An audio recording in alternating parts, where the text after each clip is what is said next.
Hello friends, এই যে দেখো আমি কিন্তু ডিম নিয়ে নিলাম আর আলু নিয়ে নিলাম। আর আজকে আমি বানাবো ডিম আর আলু দিয়ে ঝোল। তো এই যে দেখো আমি ডিমগুলো কিন্তু আগেও একবার ধুয়ে নিয়েছিলাম ভালো করে, আবারও ধুয়ে নিচ্ছি। আলুগুলোকে সেমভাবে আমি ধুয়ে নিচ্ছি। এখন একটা কড়াই বসিয়ে তার মধ্যে সেই ডিম আর আলুগুলো দিয়ে তারপর পরিমাণ মতো জল দিয়ে ভালো করে আমি সিদ্ধ করে নেব। তো দেখতেই পারছো আমি কিন্তু ডিম দিয়ে দিলাম, আলুটাও দিয়ে দিলাম।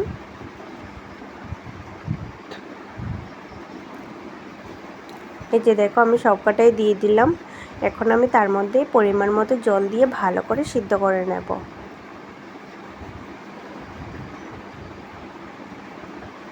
আর এদিকে দেখো গ্যাস ধরাতে গিয়ে দেখি আমার মেয়ে লাইটারটা নিয়ে নিয়েছে। গ্যাস লাইটারটা আমার মেয়ে নিয়ে খেলা শুরু করে দিয়েছে। তো এই যে ঢাকনা দিয়ে আমি রেখে দেব কিছুক্ষণের জন্য সেদ্ধ হতে। তো এই যে দেখো সেইদিকে ডিম আলু সেদ্ধ হতে হতে আমি কিন্তু ডিম আলুতে রান্না করার যে মশলাগুলো লাগবে আমি সেগুলো কেটে নিয়েছি। রসুন, আদা, পেঁয়াজ কুচি, কাঁচা লঙ্কা আর টমেটো, সেগুলোকে আমি মিক্সি করে নেব।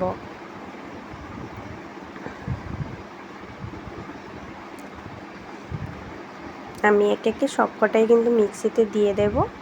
আর এটাতে আমি লঙ্কার গুঁড়োটা কমই ইউজ করব, কাঁচা লঙ্কাটা একটু বেশি ইউজ করছি।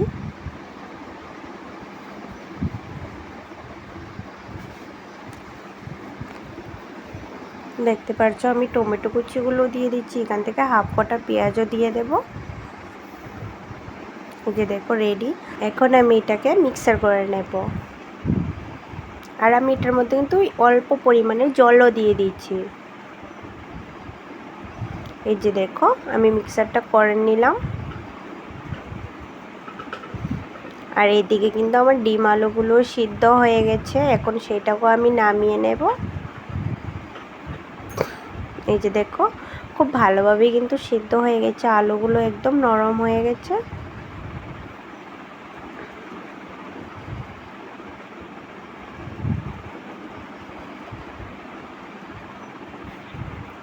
এই যে দেখো নামিয়ে নিলাম। আলুগুলো দেখো কতটা নরম হয়ে গেছে। এখন আমি ডিম আর আলুগুলোকে ছিলে নেব। এই যে দেখো আমার ডিম আর আলুগুলো কিন্তু আমি ছুলে নিয়েছি, খোসাগুলো ছাড়িয়ে নিয়েছি ডিমের, আর আলুর যে বাকলাগুলো ছিল সেইগুলোকে আমি ছাড়িয়ে নিয়েছি। আর এই যে দেখো এদিকে আলু, আমি আলুগুলোকে টুকরো টুকরো করে কেটে আর কিছুটা আলু ভেঙে দিয়েছি। আর এদিকে একটা কড়াই বসিয়ে সেটাকে গরম করে তারপর আমি এদিকে ডিমের মধ্যে হলুদ আর নুন দিয়ে ভালো করে মেখে নিয়েছি। আর কিছুটা যে হাফ ডিমগুলো দেখছো সেগুলো হয়েছে আমার হাজব্যান্ড আর শ্বশুরমশাইয়ের জন্য, কারণ ওরা আস্ত ডিম দিলে কি বলে যে মশলা ঢুকে না, তার জন্য ওদেরকে হাফ করে রান্না করে দিতে হয়। 2 পিস করে খাবে কিন্তু হাফ হাফ করে খাবে, তাহলে নাকি মশলাটা ভালো করে লেগে যায়। এই যে দেখো আমি কড়াইয়ের মধ্যে তেল দিয়ে কড়াইটাকে গরম করে নিলাম।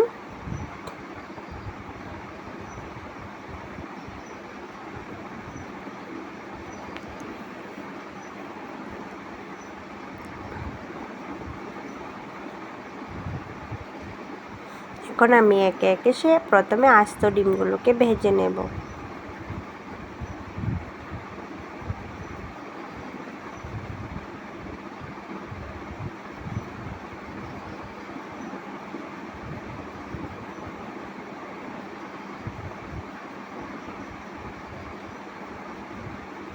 এই যে দেখো আমার ডিম ভাজা কিন্তু হয়ে গেছে, দেখো কতটা লাল লাল করে ভেজে নিলাম।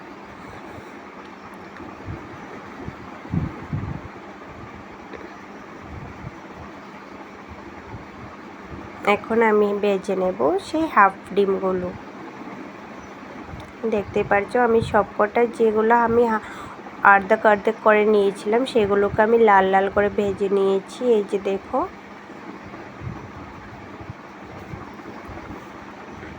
ডিমের কালারটা জাস্ট দেখো। এখন আমি ভেজে নেব সেই কেটে রাখা আলুগুলো। নুন আর হলুদ দিয়ে আমি আগে থেকে মাখিয়ে রেখেছি, কিন্তু মনে হচ্ছে নুনটা কম হবে, তার জন্য আমি আর অল্প পরিমাণের নুন দিয়ে দেব। কারণ কি আগে আমি এতটা নুন ইউজ করিনি, কারণ অল্প পরিমাণের দিয়েছিলাম।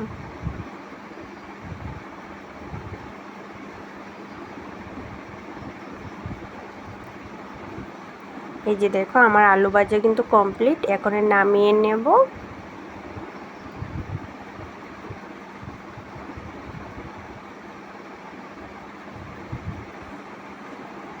তারপর কড়াইতে আরও কিছুটা পরিমাণ তেল দিয়ে নেব আমি।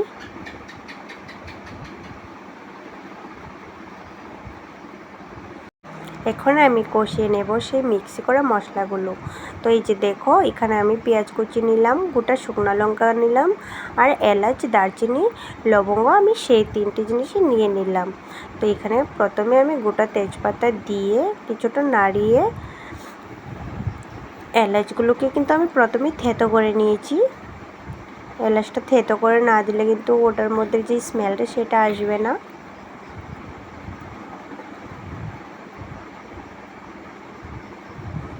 এই যে দেখো আমি কিন্তু এলাচটাকে প্রথমেই থেতো করে নিয়েছি। এই যে এখন গোটা এলাচ, দারচিনি, লবঙ্গ আমি দিয়ে দিলাম। তো কিছুক্ষণ নাড়িয়ে একটু ভেজে নেব।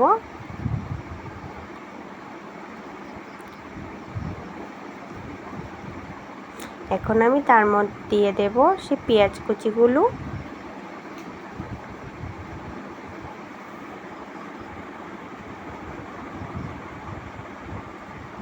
তো দেখতেই পারছো আমি পেঁয়াজ কুচিগুলো দিয়ে দিলাম। এখন আমি সেই পেঁয়াজ কুচিগুলোকে একটু লাল লাল করে ভেজে নেব।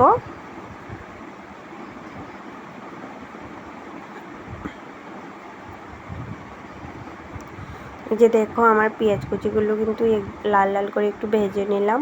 এতটাও লাল লাল করিনি আজকে, একটু হালকা পরিমাণে লাল লাল করে ভেজে নিলাম। এখন দিয়ে দিলাম সেই মিক্সি করা মশলাগুলোকে।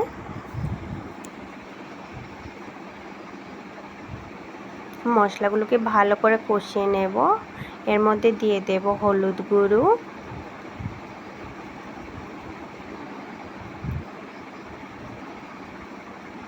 তারপর দিয়ে দেব জিরে গুঁড়ো,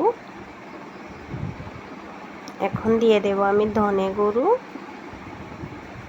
তারপর দিয়ে দিব অল্পটা পরিমাণে লঙ্কার গুঁড়ো। কারণ আমি প্রথমেই বলেছি আজকে লঙ্কার গুঁড়োটা আমি এতটাও বেশি দেব না, কারণ কি কাঁচা লঙ্কাটাই বেশি ইউজ করলাম। এখন ভালো করে মশলাটাকে আমি কষিয়ে নেব।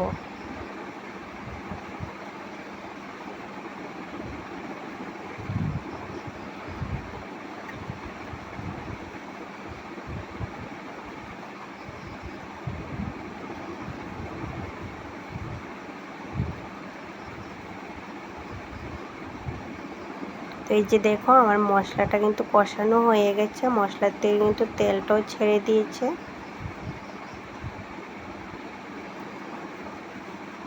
এখন আমি দিয়ে দেব সেই ভেজে রাখা আলুগুলো। এখন আমি আরও কিছুটা সময় একটু কষিয়ে নেব।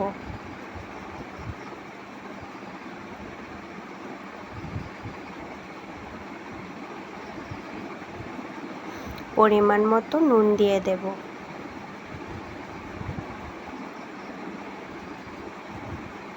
এখন আরও কিছুক্ষণ কষিয়ে নেব।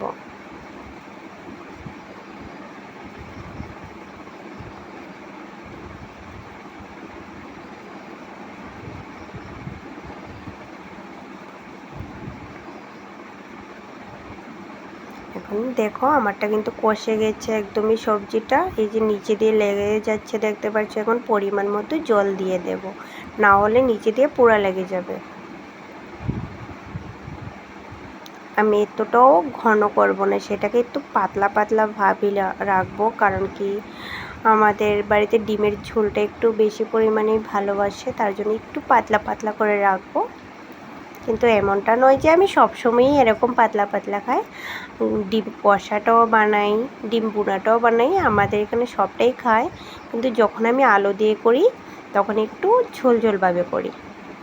তো এই যে দেখো আমার ডিমের ঝোল কিন্তু জলটা ফুটে এসেছে, জাল হয়ে যাচ্ছে ঝোলটা।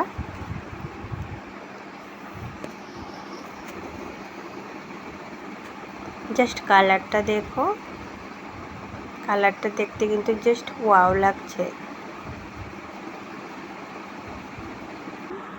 এই যে আমার ঝোল কিন্তু একদমই জাল দেওয়া হয়ে গেছে। এখন আমি এর মধ্যে দিয়ে দেব সেই ভেজে রাখা ডিমগুলো।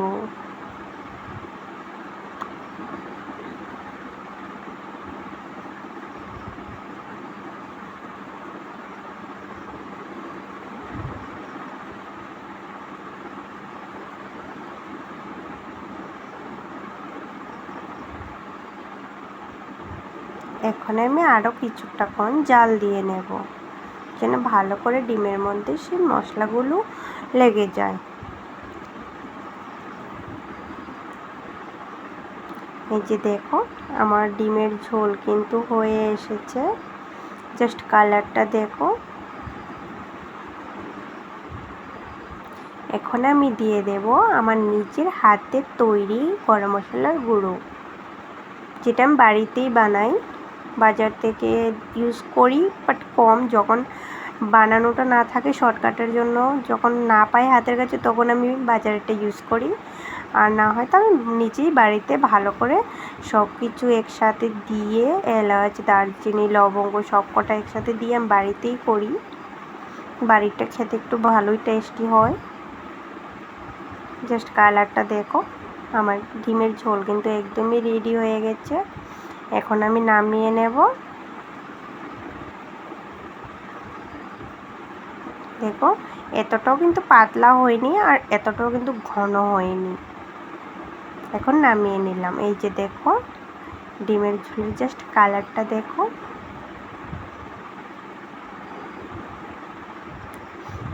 আমার ভিডিওটা যদি তোমাদের ভালো লাগে তো একটা লাইক এন্ড কমেন্ট করে দিয়ে যাবে। আর তোমরা কে কোথায় থেকে আমার এই রান্নার ভিডিওগুলো দেখো, সিম্পলি রান্নার ভিডিওগুলো, কমেন্ট করে যাবে প্লিজ।